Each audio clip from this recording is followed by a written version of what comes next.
Get into more detail about the budget and tax cut process. White House Budget Director Mick Mulvaney joins us here on the North Lawn. Thanks for being here. Thanks for having us.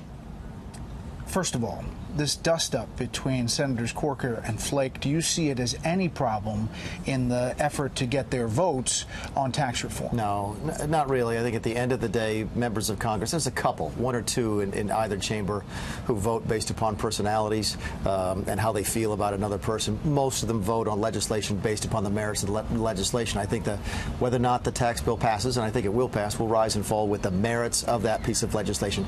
Bob Corker is not going to vote against a good bill because he doesn't like the president. Jeff Flake is not going to vote against a good bill because he doesn't like the president. So I'm not too concerned about that. All right, so the next step is the budget. You feel like you're going to get over that hurdle on Thursday? Correct. And then immediately, do you get details out?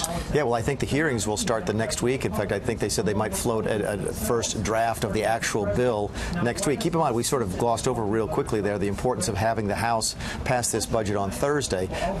If they do it the way they're talking about doing it, which is to accept the Senate package, that saves us between 10 and 12 days. And you heard Paul Ryan today say that he thinks the House might actually take up taxes before Thanksgiving. That's well ahead of our schedule. Now, remember, you have a lot of deficit hawks there. Sure. A lot of people concerned about the national debt. You've talked about that many times. We've talked about that. But there are people here who say that the growth is not going to make up for the numbers that you're going to add to the deficit and debt in this plan.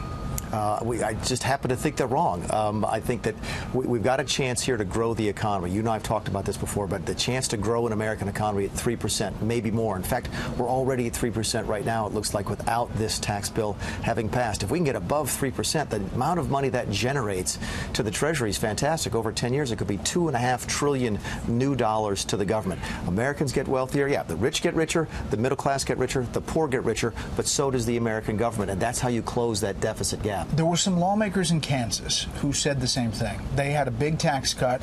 Republican Dinah Sykes said proponents of the plan use dynamic scoring, predicting incredible economic growth, supporting their own preconceived ideas. Today we know which forecasts were correct. Across the state, citizens may have been paying less in income taxes, but those decreases were offset by increases in sales tax, property tax, and fees.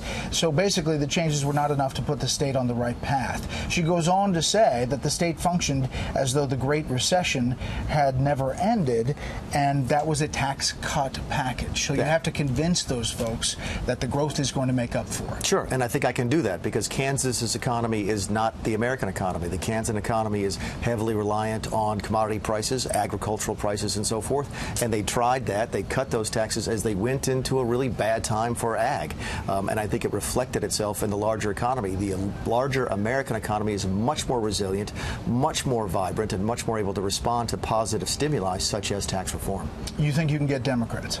I think you do at the very end in the Senate. I'm not sure about the House. I've lost track of where they are in the House. But my guess is what you'll see, and we've seen this before in Washington, D.C., is there'll be Democrats who want to vote for it, but they don't want to give you the vote that gets you over the hill. So if the Republicans can get in either chamber to where they can pass the bill with just Republican votes, I think you'll see Democrats join in. This is a negotiation. Is everything on the table? Well, yes and no. I think the principles have already been laid down, and there's no real reason to negotiate those anymore. What are those basic principles from our perspective? Number one, the middle class will pay less, and it will be simpler for them to pay. Remember, 90% of families, not businesses, 90% of families hire somebody else to pay their taxes. We want to end that. So one thing, not really on the table anymore, already been agreed to. Middle class does better. Number two, the corporate tax is coming down. Those are the two principles for this administration. They are the principles that the House and Senate leadership has already agreed to. I don't think you'll see further discussion on those. I think you'll start to see and fill in the gaps between those big pieces of the puzzle. Death tax, 0?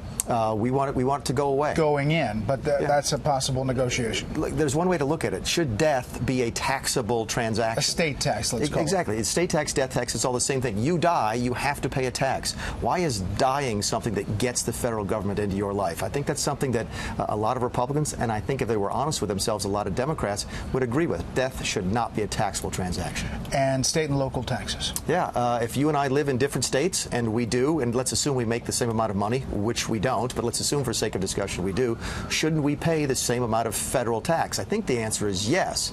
The President talks about fairness. That's what he's talking about, because right now that's not the case. Folks in South Carolina who make the same as folks who live in Virginia or New York, we actually pay more than the folks who live in those high tax states, and that's not fair. You're optimistic tonight? Yeah, very much so. In fact, more so than I was yesterday after I found out the House was looking to accept the Senate package on Thursday. And by the end of the year? Yeah, in fact, I think, again, more likely today than it was yesterday. Thanks for the time. It's always a pleasure. Appreciate it.